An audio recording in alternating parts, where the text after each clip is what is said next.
네, 안녕하십니까. 성막 공부를 사랑하시는 성도님 여러분. 어느새 성막 공부 시작한 지 12과가 시작되었습니다. 네, 오늘 이장님과 함께 12과 성막 출입에 대해서 함께 공부하겠습니다. 감사합니다.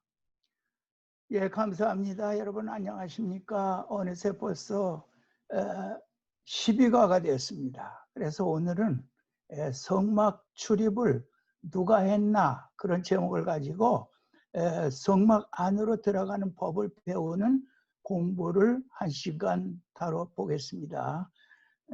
잠깐 기도하고 시작하겠습니다.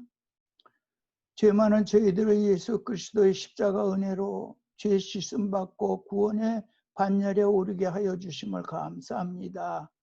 말씀을 배우고 또 듣고 배우는 가운데 더 분명하고 확실하게 믿음으로 살게 하시니 감사합니다. 이번에 성막 공부를 통해서 좀 더 주님을 바로 깨닫게 하시고 주님과 더욱 밀접한 관계를 갖게 하심을 감사드립니다.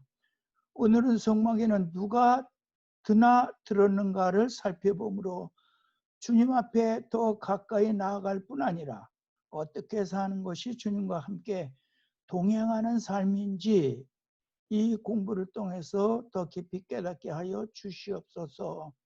우리와 함께 하시며 항상 인도하시는 예수님의 이름으로 기도하옵나이다.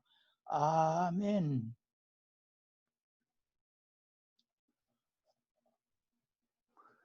성막 출입은 누가 했나?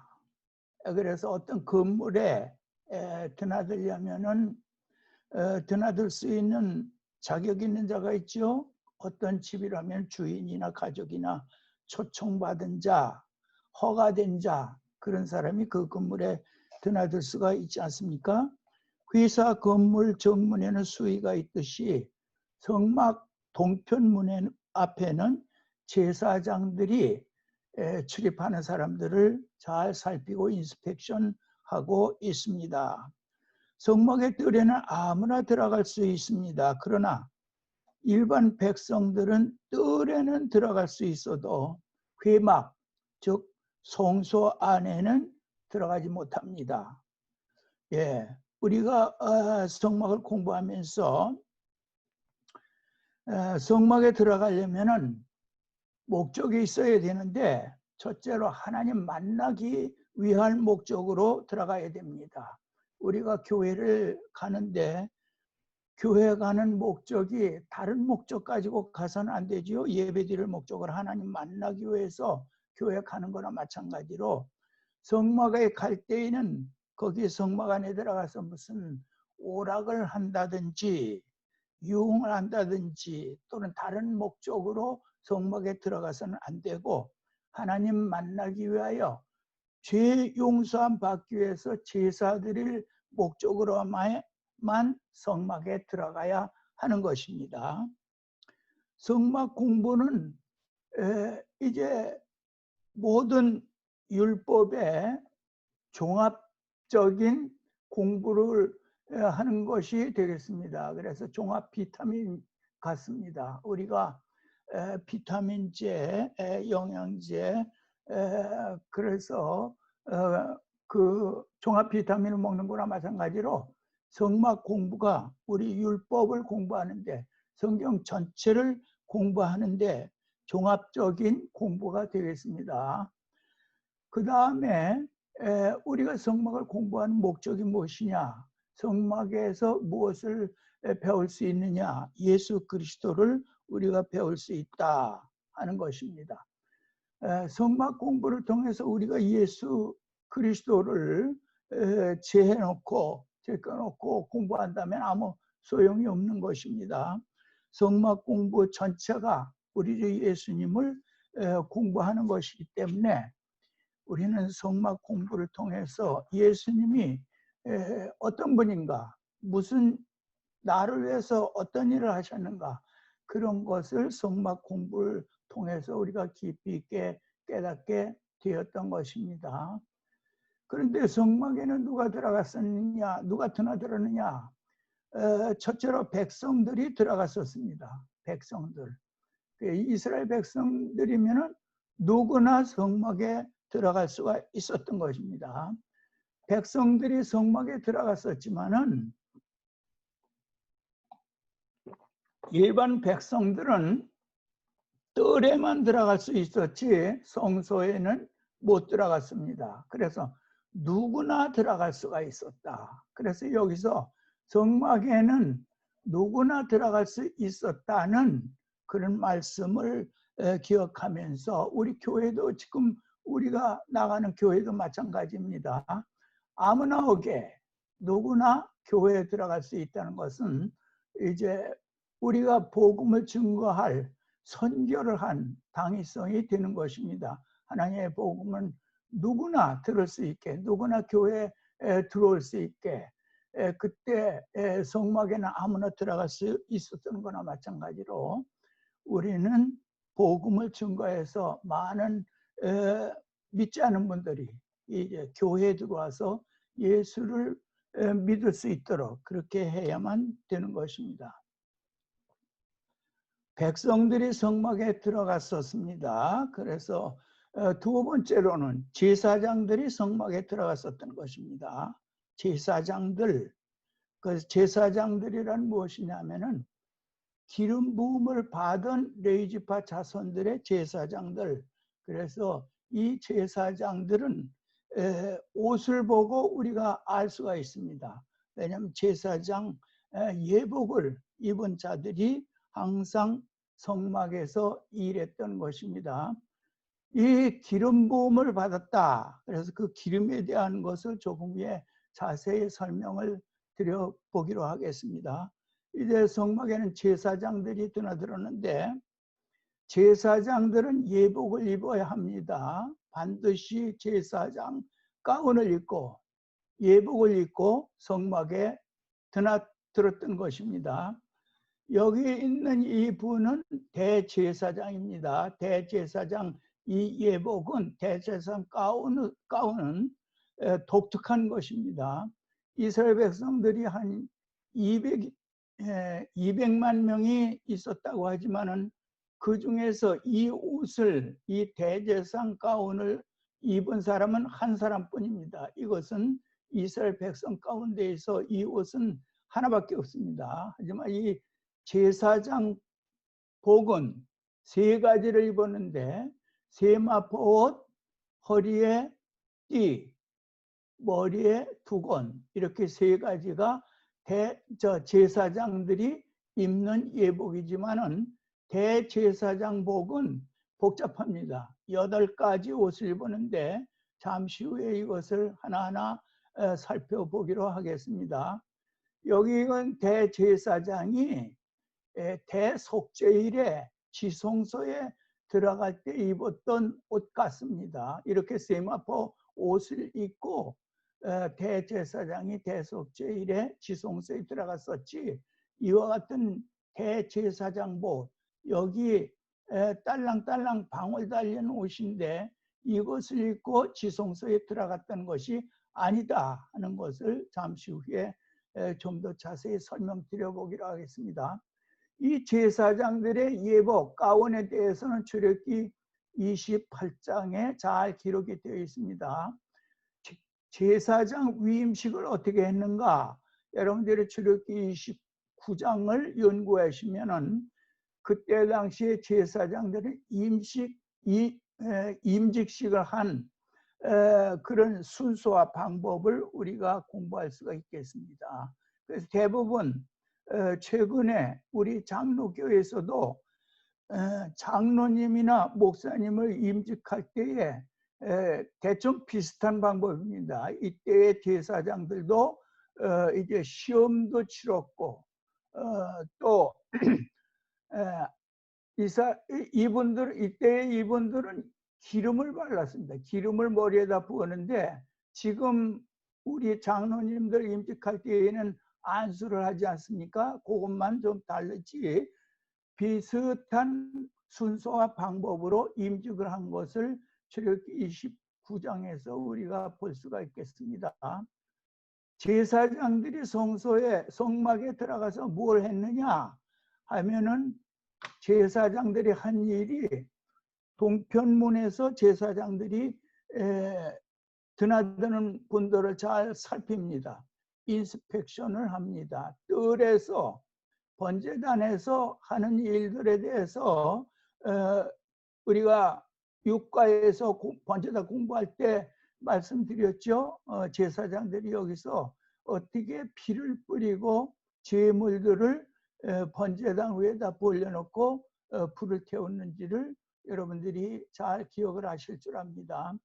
성소 안에서 제사장들이 성소 안에서 무엇을 했는가? 등대 떡상 분향단에서 각기 한 일들을 우리가 자세히 공부를 했습니다. 성막 이동 시에는 무엇을 했는가?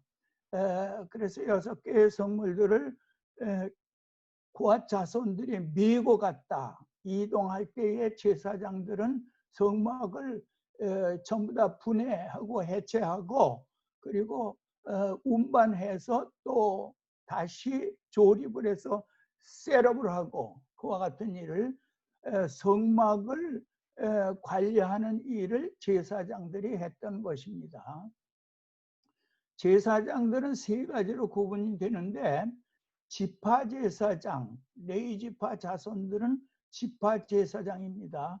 성막에서 주로 지파제사장들이 30세 이상 되면은 이제 여러 가지 출애굽기 29장의 순서대로 임직을 하고 이 제사장 가운을 입고 성막에서 제사장으로 일했던 것입니다. 그런데 때로는 이 제사장의 수가 티오가 모자랄 때가 있습니다. 그럴 때는 어떻게 되냐면 나실인 중에서 뽑아서 제사장으로 썼다는 것입니다. 그래서 그것을 나실인 제사장으로 불렀다는 것입니다. 이 나실인의 서원은 우리가 민수기 6장에 기록된 대로 포도주를 마시지 말라, 머리를 깎지 말라, 시체를 만지지 말라, 이와 같은 나실인의 소원을 기간 동안에 이것을 잘 지켜야만 나실인이 인정을 받는데, 그 중에서 제사장이 티오가 모자랄 때 뽑아서 제사장으로 등용해 썼다는 것입니다. 마지막 3번째가 만인 제사장인데, 신약 시대에 예수 믿는 모든 성도들은 만인 제사장이라, 그러면 여러분들이 잘 아실 줄 압니다. 그런데 제사장들이 임직을 할 때에 머리에다 기름을 부었다. 그런데 그 기름이 구체적으로 어떤 것인가? 여러분들이 꼭 기억하시기 바랍니다. 거룩한 관유를 부었던 것입니다. 그러니까 기름이라고 참기름이 고소하다고 참기를 쓰는 것이 아니고 아무 기름이나 머리에다 붓는 것이 아니고, 그 기름이 무엇이냐면 거룩한 관유인데, 거룩한 관유를 향기름이라고도 하고 기름이라고도 하고, 그런데 이 거룩한 관유를 성막에서 이제 5가지를 배합해서 만든 것입니다. 첫 번째로 감람류, 올리브 기름입니다. 올리브 기름 한 흰. 한 흰이 그 양이 얼마나 되는지 저는 모릅니다. 그래서 이것은 옛날 양을 측정하는 흰, 한 흰에다가 액체 물량 500세겔, 향기로운 육개 250세겔, 향기로운 창포 250세겔, 계피 500세겔을 성소의 세겔대로 이렇게 달아서 이 5가지를 배합해서 만든 것이 거룩한 관유입니다. 거룩한 이유. 그래서 이것을 성막에서 사용했다 것입니다. 그러니까 기름을 부었다는 것은 거룩한 관유를 부었다는 뜻인데, 거룩한 관유가 무엇이냐면 이와 같은 것입니다. 이것을 성막에서 향기름을 제조하는 분들이 이것을 배합을 해서 두었다가 그것을 가지고 기름을 부었다. 제사장들 임직 시에 머리에다 부었다 것입니다. 자, 이것은 이 그림은 사무엘이 다윗, 목동 다윗에 기름을 붓는 장면인데 여러분들 여기 기름 뿔을 가지고 붓고 있습니다. 그래서 성막에서 이와 같은 거룩한 관유를 배 앞에서 두었다가 기름을 불 때에는 뿔에다가 기름을 담아 가지고 부었다. 이와 같은 사진을 보면 참 재미있습니다. 관유를 어디에 썼나? 어디에다가 관유를 썼나 하면은 제사장의 머리에 부었다. 기름 부었다는 것이 거룩한 관유를 부었다는 것인데 거룩한 관유는 이와 같은 것입니다. 이렇게 5가지를 배합한 것을 제사장에다 머리에다 부었다. 그래서 임직을 했다 그것입니다. 그 다음에 그 거룩한 관유를 제사장들의 옷에도 발랐던 것입니다. 몸에도 발라주고 옷에도 바르고 성막의 모든 기구들에게 발랐습니다. 이 거룩한 관유를 성막의 모든 기구들, 예를 들어서 번제단에도 기름을 바르고 물두멍에도 기름을 바르고 등대 떡상 분향단 법궤에도 기름을 바르고 뜰에 포장을 짓지 않았습니까? 뜰에 울타리, 그리고 울타리 기둥들인데 거기에도 하나하나 다 바르고 성막의 모든 부속품들, 모든 파트에다가 다 이 관유를 발라서 썼다 것입니다. 그리고 이 기름에 접촉하는 모든 것이 거룩하게 되어진다. 그래서 사람의 머리에다 부으면 거룩한 사람이 됩니다. 제사장이 되고 또 성막의 모든 물건에다가 이 기름을 발라서 거룩한 그런 성구라고 말하는 것입니다. 그래서 그와 같은 기름을 이제 발라서 썼다 하니까는 기름을 부었다는 것은 거룩한 관유를 부었다. 거룩한 관유는 이와 같은 것인데 이것을 성막의 모든 파트에다 부분들에다 다 이 기름을 발라서 썼다 것입니다. 우리가 예수는 구주라고 하는데 이 구주, 우리말로 이 구주라는 말은 어떤 의미가 있느냐 하면은 우리를 구원하신 주인이다. 예수님은 우리를 구원하신 주인이다. 그런 뜻이 있는데 이제 그것을 보면 히브리 말로는 메시아입니다. 메시아, 헬라어로는 그리스도. 그건 무슨 뜻이냐면은 기름 부음을 받은 자다. 기름 부음을 받은 자다. 무슨 기름을 부었느냐? 아까 그 같은 거룩한 관유를 부은 자들. 그분을 히브리 말로는 메시아라고 헬라어로는 그리스도라 했다. 그래서 기름 부음을 받은 자는 누구에게 기름을 부었느냐? 구약시대에는 왕, 제사장, 선지자에게 그 기름을 부었다 것입니다. 그래서 왕, 제사장, 선지자에게 기름을 부었는데 우리 주 예수님은 어떤 분이냐? 메시아여 그리스도인데 기름을 부음을 받은 자인데 우리의 왕도 되시고 제사장도 되시고 선지자도 되신다. 우리 주님은. 그래서 구주시다. 그런 의미라고 제가 생각해 보았습니다.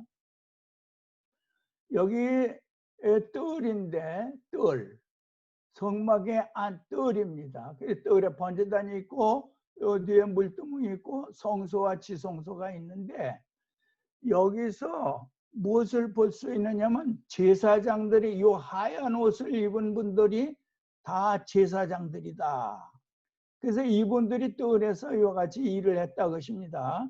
그리고 백성을 말하는 이 갈색 옷을 입은 사람을 백성으로 구분해서 말하는데 여기에 갈색 옷을 입은 백성들이 제물을 가져와서 안수도 하고 잡기도 하고 그와 같은 일을 이쪽에서 하고 있습니다.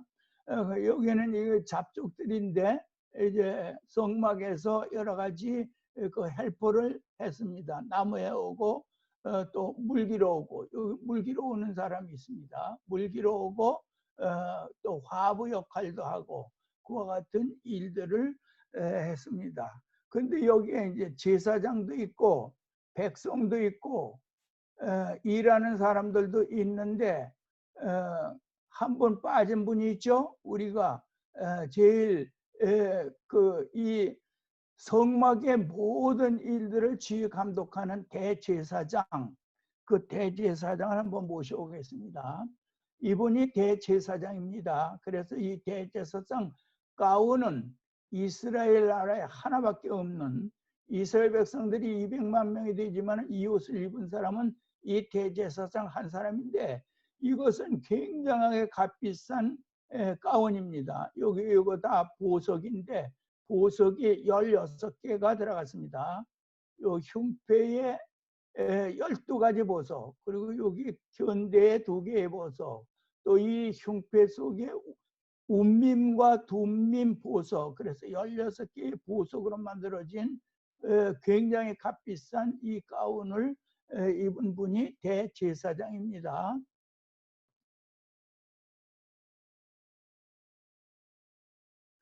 성소 안에서, 여기 성소 안입니다. 그래서 성소 안에는 등대, 떡상, 분향단이 있는데 이 성소 안에서 제사장들이 늘 무슨 일을 했느냐, 항상 24시간 계속해서 성소 안에서 늘 제사장들이 하는 일이 무엇이냐면은 등대 점검, 등대의 점검은 등대 공부할 때 말씀드렸지만 2가지입니다. 기름이 다 떨어졌으면 기름 보충, 또 심지가 타서 끓임이 나면은 심지를 그 끓임 나는 것을 잘라버리는 일, 그 2가지를 여기 제사장들이 했다 것입니다. 그리고 여기다가 이 분향단 위에 향로에다 향불 피는 일을 계속했습니다. 이 사람이 대제사장인데 이 대제사장이 향로에 향불 피는 일을 계속하고 전담했느냐, 그게 아니고 이거는 뭐 이따금 한 번씩 하는 일이고 제사장들이 하는 일이 그와 같은 일이었다 것입니다. 여기에 요 떡상에 진설병을 진설하고 있는데 이것은 안식일마다 하는 것입니다. 이것은 안식일마다 한 번씩 하는 일이지만은 등대에 불 점검하는 일과 분향단에 향불 점검하는 일은 늘 항상 24시간 계속해서 했던 것입니다. 어떤 목사님은 이제 그 강의하는 것을 들어보면은 아침에 등불을 켜고 저녁에 등불을 켜고 하루 2번 했다는 것, 그런 식으로 설명하는 분이 있습니다. 그 등불을, 아침에 등불을 켤 때 향로에 향을 세우고 저녁 때 등불을 켤 때 향로에 향을 살랐다. 이렇게 해서 하루에 2번 한 것 같이 설명을 하는 분들을 들어봤는데 그게 아니고 이 성막에는 항상의 원칙입니다. 모든 것들이. 그래서 번제단에는 항상 불이 타올라야 되고 이 등대의 불은 항상 켜 있어야 되기 때문에 24시간 간검하는 것입니다. 여기도 24시간 간검했다 것입니다. 이 향불을 제사장들이 성소 안에서 항상 그와 같은 일을 했었다 하는 것입니다. 등대 점검, 떡상 점검, 분향단 점검을 제사장들이 성소 안에서 늘 했다. 그런데 이 제사장복을 한번, 대제사장복을 한번 살펴보겠습니다. 출애굽기 28장에 기록이 되어 있는데 출애굽기 28장에 있는 말씀을 읽을 때에 그 뭐 순서도 알 수 없고 용어도 알 수 없고 너무나 그 읽을 때마다 의문이 많이 있었는데 알 수가 없어요. 이해할 수가 없었어요. 그런데 제가 이것을 계속해서 연구해 보는 결과 이제 쉽게 여러분들이 알 수 있게 그렇게 도표를 만들어 보았습니다.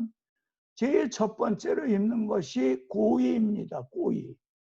그리고 고의가 뭐냐 하면은 처음에 전혀 이해가 안 됐어요. 고의가 뭐냐. 그런데 다른 성경에 보니까 속바지다. 속바지. 이건 오래된 그 단어이기 때문에 우리가 잘 알 수가 없죠. 고의라고 하면은. 근데 속바지라고 말하는 것입니다. 그래서 여기는 팬티라고 말하지 아니하고 속바지라고 말하는 것은 왜냐하면은 여기 이 말씀에 보니까는 이 고의는 허리부터 넙떡다리까지 차게 하라. 하체를 가리게 하라. 그렇게 말했기 때문에 바지라고 한 것 같아요. 바지, 속바지. 그래서 제일 먼저 입는 것이 속바지였던 것입니다. 그것이 고의라고 본문에 기록이 되어 있습니다. 두 번째로 입는 것이 반포 속옷입니다. 반포 속은 무엇이냐면은 지금 아랍인들이 보면 이 반포 속옷 하얀 원피스를 입지 않습니까? 그와 같은 것입니다. 그래서 제가 사우디아라비아 갔을 때 깜짝 놀랐습니다. 남자들이 이렇게 하얀 원피스를 입은 것을 보고 어떻게 남자가 여자가 입는 원피스를 입나 했는데 이것이 예복입니다. 아랍인들의 예복이었고 또 성막에서도 마찬가지로 이것이 예복입니다. 그래서 반포 속옷은 가늘게 꼰 배실로 만든 쉽게 말해서 베드루마기, 배 헌금으로 만든 원피스. 그래서 이것은 아주 깨끗하고 하지만은 아마 성막 시대에는 굵은 배실로 짠 그런 베옷이었을 것입니다. 반포 속옷이 그와 같은 것이었다. 두 번째로 입는 것입니다. 세 번째가 뭐냐면은 에봇 받침 겉옷. 이것은 순 청색으로 만들었습니다. 그러니까 가늘게 꼰 배실을 청색으로 염색을 해서 이것을 위서부터 내리 짰는데 여기 머리 들어갈 근육을 내고 요 뺑 돌라서 옷기 짜는 식으로 기스 짜서 찢어지지 않게 하라. 그 같은 말씀이 있습니다. 그 다음에 에봇을 입었는데 에봇이 뭐냐면은 우리가 쉽게 이해할 수 있는 대로 에이프론입니다. 앞치마. 그래서 이 앞치마를 입었던 것입니다. 이 에봇에는 띠가 있습니다. 띠. 우리 앞치마, 우리 에이프론도 띠를 묶지 않습니까? 띠가 있습니다. 이게 에봇이 있고 에봇이 앞치마가 있고 띠를 둘렀던 것입니다. 그리고 가슴에는 판결 흉패를 붙였던 것입니다. 이 판결 흉패에 대해서 조금 후에 자세하게 말씀드리겠습니다.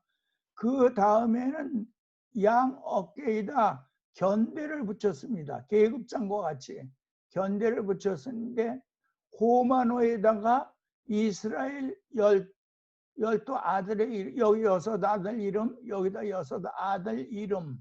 그래서 이스라엘 아들들의 이름을 여기다 새겨서 견대에다 달았던 것입니다.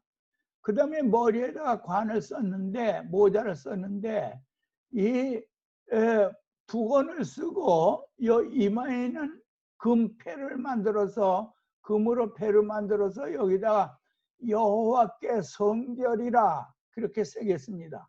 이 앞에다가 여호와께 성결이라 새기고 뒤에는 청색 끈으로 뒤로 동여매서 흘러내리지 않게 그렇게 했던 것입니다. 그러니까 이것이 지금 8가지 대제사장복의 가운이 되겠습니다. 그러니까 청색 에봇 받침 겉옷 그 밑단에는 뭘 달았느냐 하면은 한 금방울 한 석류, 한 금방울 한 석류 이렇게 금방울과 석류를 간격해서 매달았던 것입니다. 그래서 이 대제사장이 걸어갈 때에는 딸랑딸랑 금방울 소리가 나게 그와 같은 대제사장 복을 입고 제사장이 일했던 것입니다. 한 금방울 한 성류를 좀 더 알기 쉽게 세밀하게 설명을 드려보겠습니다. 이곳이 반포 속옷이죠. 반포 속옷을 입고 그 위에다가 순청색 에봇받침 겉옷을 입고 그 에봇받침 겉옷에 이제 금방울을 달았습니다. 여기다 금방울을 달았습니다. 매달았습니다. 방울을 딸랑딸랑 소리 나는 금방울을 만들어서 여기다 매달았습니다. 그런데 그거 하나만 매단 것이 아니라 돌아가면서 쭉 매달았는데 그 옆에다는 석류를 달았습니다. 근데 이 석류를 진짜 석류를 다는 것이 아니라 석류 모양 비슷하게 뜨개질해서 동그랗게 석류를 뜨개질해서 만들어서 실로 만들어서 달았다는 것입니다. 그래서 이거 금방울 석류, 한 금방울 한 석류, 한 금방울 한 석류 그렇게 성경에 기록이 되어 있지 않습니까? 이와 같은 것이 대제사장 가운이 되겠습니다. 견대를 한번 살펴보겠습니다. 이 견대, 어깨에다가는 호마노 보석에다가 잘 닦아서 여기다가 이스라엘의 12아들의 이름을 새겼는데 한쪽에 6아들, 다른 한쪽에 6아들. 그래서 호마노 2개에다가 이스라엘 야곱의 12아들의 이름을 새겨서 어깨에다 대제사장 어깨에다가 달았던 것입니다. 우편에는 이렇게 6아들 이름과 좌편에 또 이렇게 6아들 이름인데 생년월일 순으로 달라 그랬습니다. 생년월일 순으로 하라. 그래서 이스라엘 아들들의 생년월일 순으로 이렇게 우편에 6아들 이름, 좌편에 6아들 이름 그것을 새겨서 대제사장의 견대에다 어깨에다가 그 호마노를 달았던 것입니다. 그런데 인을 새기는 법으로 새겨라. 그 아들들의 이름을 인을 새기는 법이란 뭐냐면은 도장 새기는 법으로 새겨라 그 뜻입니다. 이 도장 새기는 법이 무엇이냐면은 애굽에서 고대에 이와 같이 도장 새기는 법이 있었던 것입니다. 그래서 도장체 글자는 좀 다르죠. 이런 것도 도장체 글자는 좀 다른 거나 마찬가지로 도장 새기는 법이 애굽에서 배워가지고 나왔다고 생각을 합니다. 이것이 애굽의 고대 신전의 앞에다가 이와 같이 도장 새기는 법으로 글을 새겼다는 것을 이게 5,000년 정도 된 신전인데 도장 새기는 법으로 새기고 하는 뜻이 그와 같은 의미가 되는 것입니다. 어디에 그런 것을 새겼느냐? 견대에다가 호마노에다가 이스라엘의 12아들의 이름을 6이름씩 새겨서 양쪽 어깨에다 달고 또 대제사장의 흉패에 있는 이스라엘의 그 12지파의 이름을 여기다 새겼던 것입니다. 12아들과 12지파는 다른 것입니다. 왜냐하면 12아들은 생년월일 순으로 12아들이지만 12지파는 야곱의 12아들 중에서 요셉과 레위를 빼고 그 대신 요셉의 아들 2아들 에브라임과 므낫세를 넣었습니다. 그래서 에브라임과 므낫세가 여기 지파의 이름에 들어갔습니다. 이것은 야곱의 손주가 되죠. 손주. 그래서 1세가 2세가 10사람, 3세가 2사람 이렇게 해서 12지파가 되는 것입니다. 그러니까 지금까지는 이스라엘의 12아들이라 이렇게 알고만 있었는데 실제로 따져보니까는 여기 에브라임과 므낫세는 요셉의 아들이었던 것입니다. 그래서 12아들과 12지파는 다르다. 판결흉패, 얘는 판결흉패는 12가지 보석을 매 보석에 12지파의 이름을 하나씩 새겼다. 그래서 여기 보석이 이제 제가 짐작하기로는 아마 한 손바닥만한 것이 되지 않을까 생각을 합니다. 그런 보석을 여기다 새겼습니다. 그래서 12지파의 이름을 새겼습니다. 그래서 에브라임과 므낫세가 12지파의 이름에 들어갔다. 그래서 12아들은 장자는 루벤이지만은 12지파의 장자는 유다다. 그래서 이렇게 이름을 새겨 넣었던 것입니다. 대제사장이 성막에서 해야 할 일이 무엇이냐? 뜰에서 대제사장이 성막의 이제 총지휘 감독자 아닙니까? 그래서 뜰에서 번제단에서 물동에서 대제사장도 일반 제사장들과 마찬가지로 뜰에서 이와 같은 것을 일했다 것입니다. 물두멍에서 닦는 수족을 닦는 일도 대제사장도 반드시 했었다 것입니다.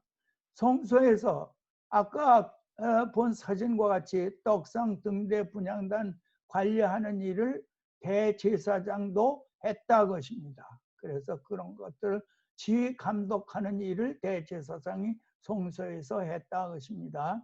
지성소에서 한 일이 무엇이냐면은 속죄소에 피 뿌리는 일, 이것이 대제사장이 1년에 한 번 대속죄일날에 하는 중요한 일입니다.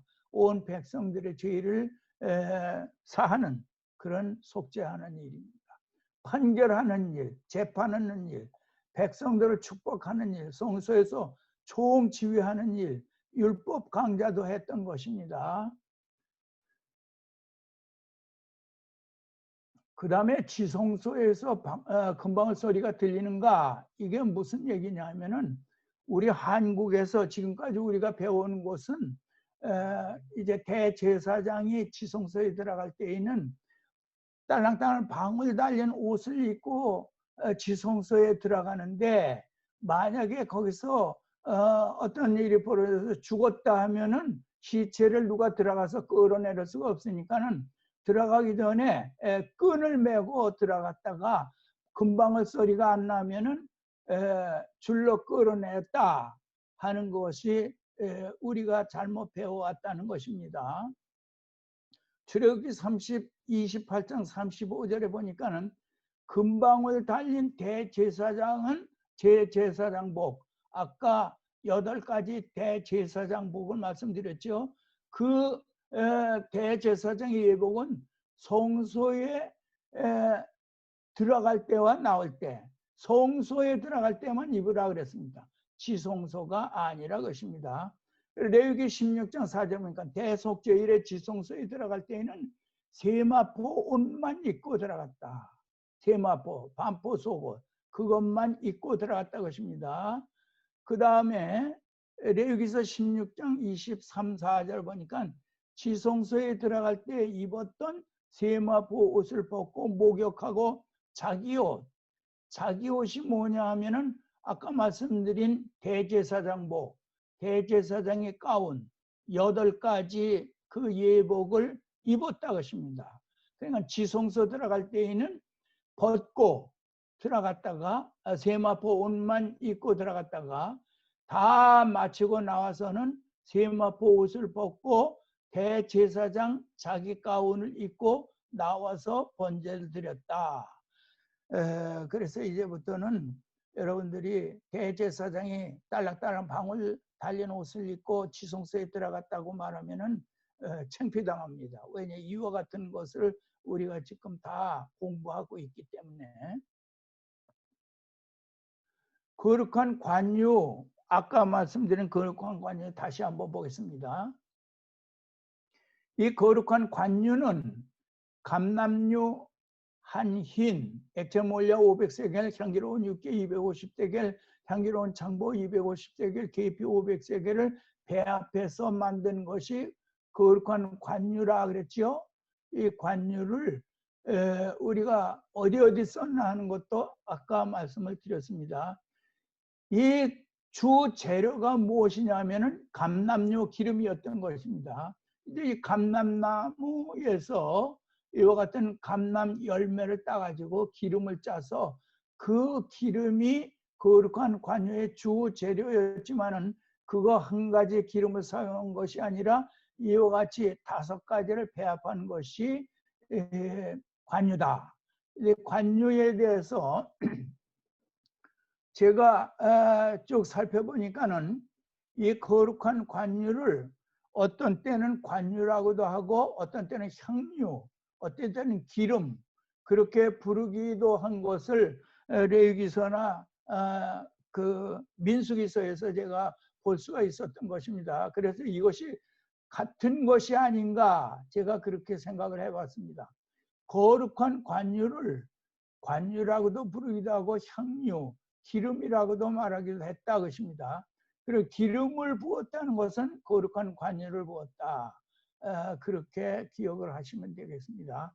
이 감람나무 2000년 된 올리브 나무입니다. 감람나무가 이 감람나무는 좀 신비한 나무인데 이 밑둥이 2000년 동안 살아 있었고 여기서 가지가 나와서 20-30년 동안 살면서 열매를 맺다가 이 가지는 죽어버리고 밑둥만 이렇게 2000년 동안 살아왔다는 것입니다. 이 신비한 나무입니다. 예, 여러분 감사합니다. 부족한 저의 강의를 끝까지 들어주신 여러분들에게 감사를 드리고 이상으로 오늘 12번째 12과 강의를 모두 마치도록 하겠습니다. 감사합니다. 할렐루야.